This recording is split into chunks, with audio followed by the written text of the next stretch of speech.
Hello everyone, today we're gonna talk how to water your indoor plants. They do not have a hole or they do need a lot of water or less water without having a disaster like this one over here, a wonderful roses that unfortunately didn't make it out.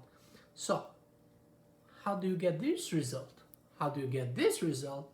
And how do you get this result without a hole? How you can have these plants grow so healthy without being destroyed? Well, I'll explain that one to you right now. Let me focus the camera. Okay. Going a little bit more forward. Okay, there we go.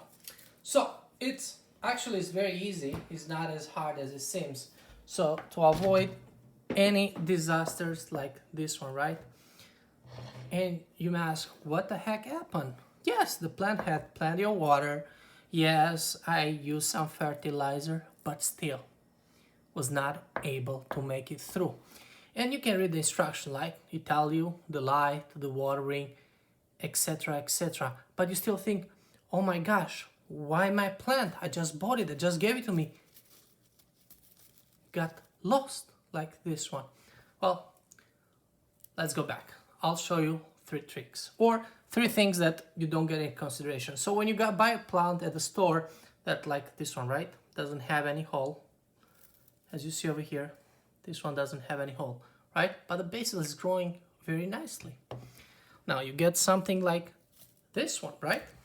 It's a succotus plant, but of course it has a decorative vase and you have another vase that goes inside.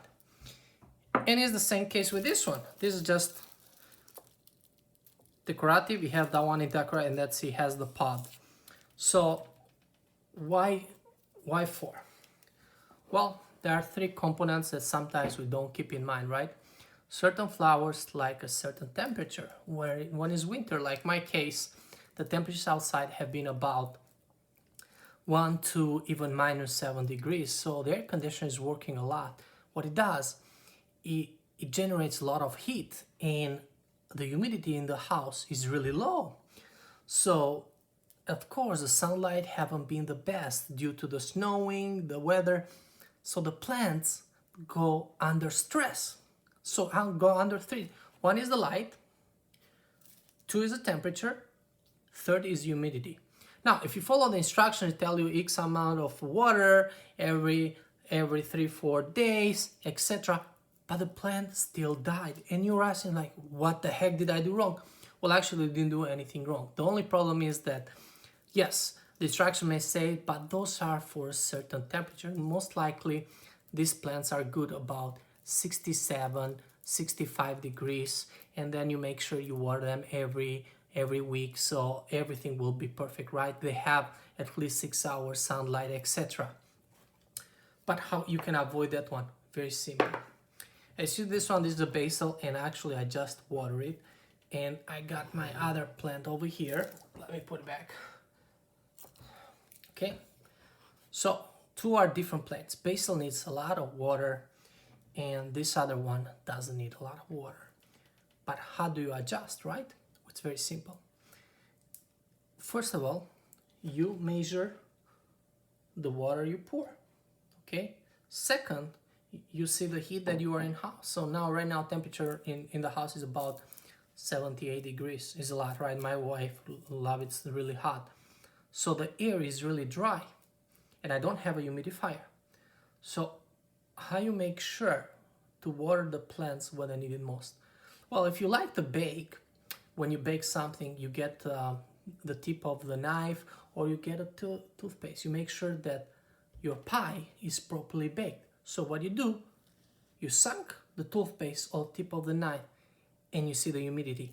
So you see the soil is really humid, right? That's what I use. I make sure that the soil is not dry. So I'll get another one like this in this case, and we're going to sunk it over here. And look, the difference, right? This one is hold down here, so humidity is really high.